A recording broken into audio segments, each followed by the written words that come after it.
लक्ष्मी जी बोली ये सब बात नहीं करो, हम लोग ठाकुर जी ये सब विचार नहीं करते। तुम्हारा आचरण देखो कितना शुद्ध, तुम्हारी व्यवहार कितना शुद्ध, तुम्हारी बुद्धि कितनी शुद्ध है। और सुनो, चौकी लगाओ, जो भी घर में बना है प्रत्यक्ष थाल में पधराओ, हम तुम्हारे यहां प्रसाद पा करके जाएंगे।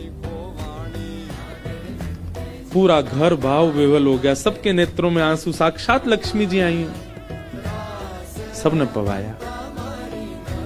लक्ष्मी जी प्रेम से प्रसाद पा रही थी,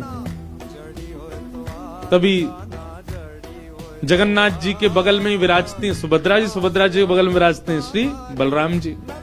बलराम जी भ्रमण कर रहे थे पुरी में, भ्रमण करते करते वो घर घरों में झांक के देख रहे थे क्या हो रहा है। जैसे ही उस घर में झांक के देखा तो श्री लक्ष्मी जी प्रसाद पा रहे हैं। बलराम जी बोले राम राम राम राम राम राम, ये झाड़ू पोंछा बर्तन करने वाले लोग, इनके यहां पर चले जाओ, इन पे कृपा करो।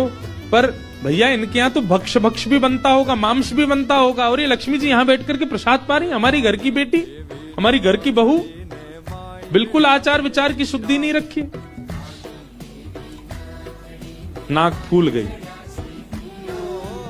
बलराम जी की नाक फूल गई। महाराज आकर के कुछ बोले तो नहीं, मंदिर में आके बैठ गए। तो लक्ष्मी जी प्रसाद बनाती हैं। जैसे ही भोग रखा गया जगन्नाथ जी के आगे, बलभद्र सुभद्रा जी तुरंत हाथ पांव धो के बैठ गए। बलराम जी अपने सिंहासन से ही नहीं उठे, नाक फुला के बैठे।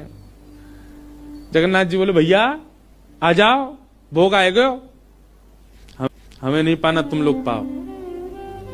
क्यों, क्या हो गया? अब क्या बोले, अब तो सब आचार विचार सब खत्म हो चुका है।